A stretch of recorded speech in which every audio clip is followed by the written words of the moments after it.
Hi guys! Welcome back to my channel. This is Liza. If you are into food, fashion, travel, and lifestyle, please don't forget to subscribe and click the bell button. Okay guys, to make it short, it's been a while since the last time I do or posted my vlog because I'm really busy for this whole 1 year.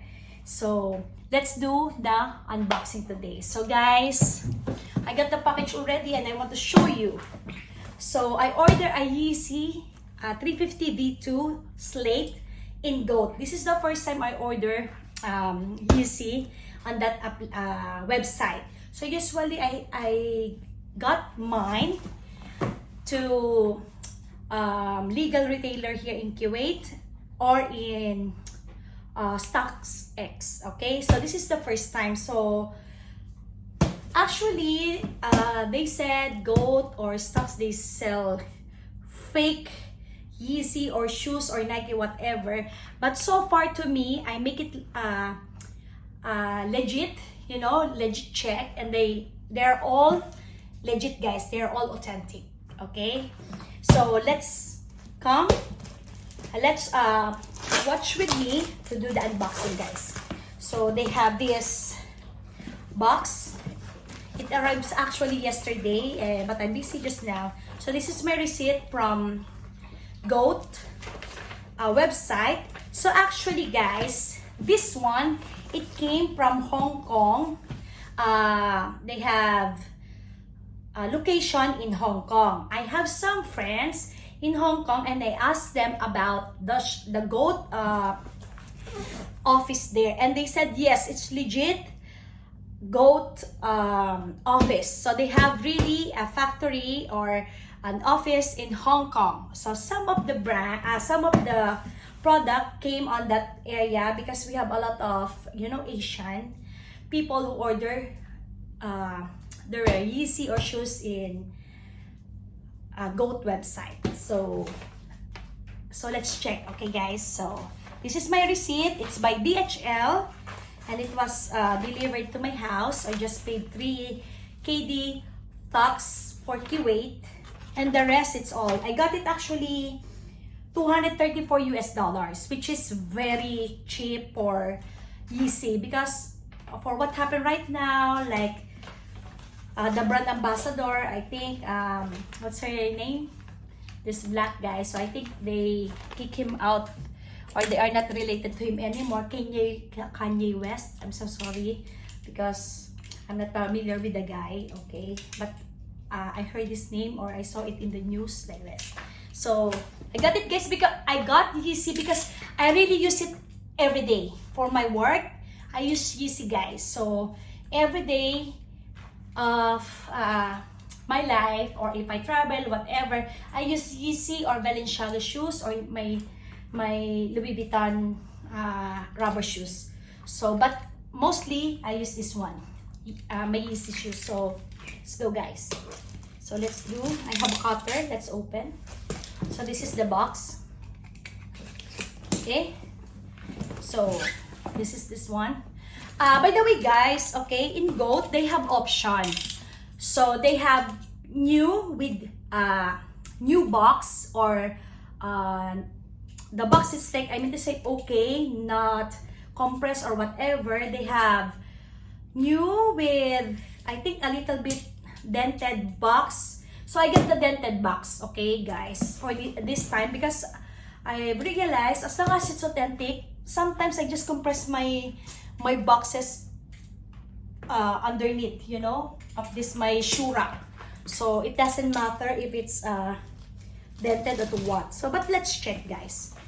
As long as it's authentic, I don't mind, okay? So let's open. So this is with the box, DHL, the detail, the barcode, everything. So this is guys. Let's check. So they have papers. So let's check if the box is really broken or dented. So it's empty. So this is the box. So far guys, actually, to check, it's really same size, same color, Okay, so it shows that this is really original. Okay, so same size. So this one I got it here in Kuwait, which is like a legit store for all authentics. Okay, so this one on the top, so I keep it on the top so to compare for this one. So this is the one who just arrived yesterday. So the boxes, guy, it's really the same. Okay, so this is the one I got. So it's all the size, everything, the boxes. Compare the box, it's all the difference, guys, since they have new box, which is here, if you can see, Yeezy Boost 350. Now most of the box, I saw it with my friend also. He got his shoes here. The symbol, they make it short, YZY 350, but it doesn't mean it's fake, but it's really authentic also. The new box is like this, YZY 350 V2. Okay, so let's check. Actually, guys, I don't see any problem with the box. Okay, only in the corner, only this one, guys. So this is only the one, like, because I really choose the one like not perfect box. They really put the description, so it's a little bit cheaper, like $30 cheaper, or no, not $30. Yeah, $30 cheaper compared to the new box. So this is only the problem, I think, guys. So it doesn't matter, right? So let's see, this is the shoes. Let's open. Okay, so the goat sticker, guys. Okay, this is what's inside. So the shoes, okay, and that's it. Because my receipt is outside, because here in Kuwait, guys, they double check all the packages here. They really check. So this is my receipt, guys, and everything with the barcode. Okay, so let's put it inside. So guys, this is the shoes. So this is the Slate. My size is size US 4. Actually, it's still a little bit big with me, but they said in Slate you have to, let's say if your size is 36, you have to increase or upgrade one half size or make it full size bigger. So me, I just keep it size 4. So I didn't take 4.5, no, because my feet is really small, guys. So what I noticed, guys, yes, the Slate Yeezy, it's a little bit smaller compared to my other Yeezys. So this is the back, this is the front. I really like the color, guys. It looks like sesame. Okay, this is my shoes. So this is the box. So this is the back or the bottom of the shoes. So guys, they have really this one, yeah, the Boost logo, if you can see it. Yeah, so both of them, they have it. The front, so for the front, guys, see, it's even. Okay, even. And the stitching on the side. And this is the back, the hind, the heel area, or the hind, for the hind foot area. So if you see, guys, same size. So if I'm going to check it inside, they have their logo, Yeezy. Okay, and the sizes over there, the size logo. And let's bring it out.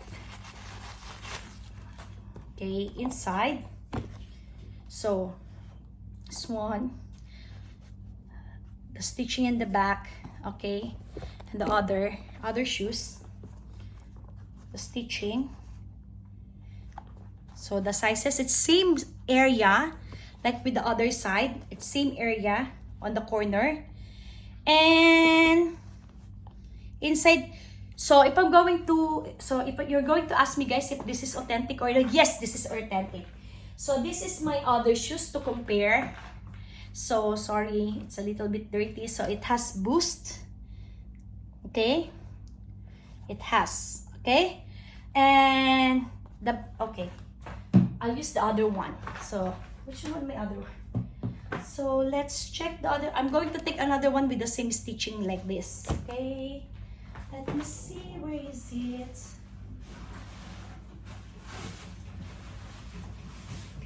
Let's check, guys.